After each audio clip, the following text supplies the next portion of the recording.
Eh bien, bonjour les spotters et bienvenue dans notre live hebdomadaire. Aujourd'hui, on est hors les murs, on est à Futur ES. C'est l'ancien Futur en scène, c'est la 10e année, c'est magnifique parce qu'aujourd'hui, on est où? On est au Mobilier National. Je ne sais pas si vous connaissez, c'est au Gobelin, c'est un endroit magnifique. D'ailleurs, on va aller à la rencontre de tout ça. Benoît, allez, déplaçons-nous, allons-y. Vous allez voir, en plus, il fait beau, c'est classe, c'est magnifique. Et donc, qu'est-ce qu'on a aujourd'hui dans Futur ES?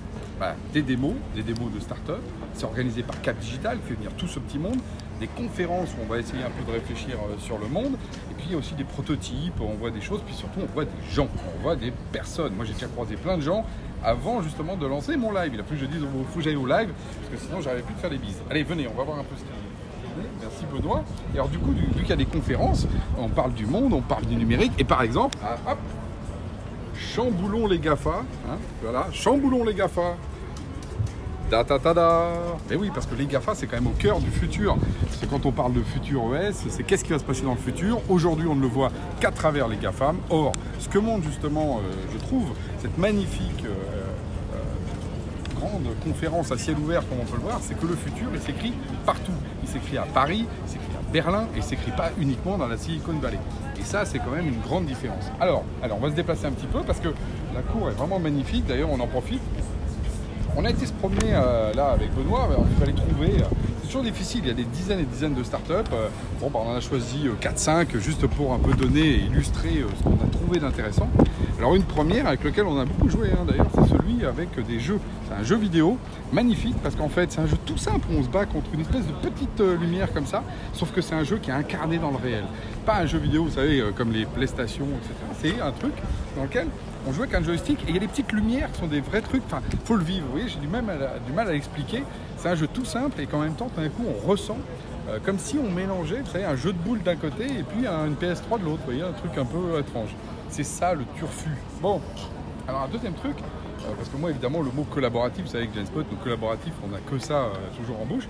Donc on a été voir les gens de Panadicet qui font de l'édition collaborative. Comment des journalistes peuvent construire des journaux et monétiser en fait le travail commun.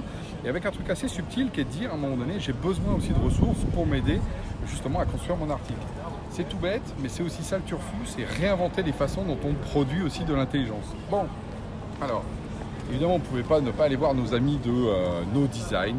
Nos amis de No Design et qui ont travaillé sur Genspot et qui font aussi le design de Genspot. Je les salue.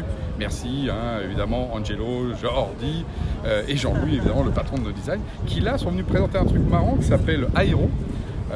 Et donc le principe, c'est on le met là et le truc il détecte en fait s'il y a de la pollution ou pas. Et en fonction, il dit des choses. Il écrit que ça pue, par exemple. C'est très sympa. C'est marrant et en même temps c'est profond parce que la question quand même écologique, elle est au cœur, je pense, du turfu. Ça, on l'aura bien compris. Donc, le numérique, il doit aussi être là-dedans.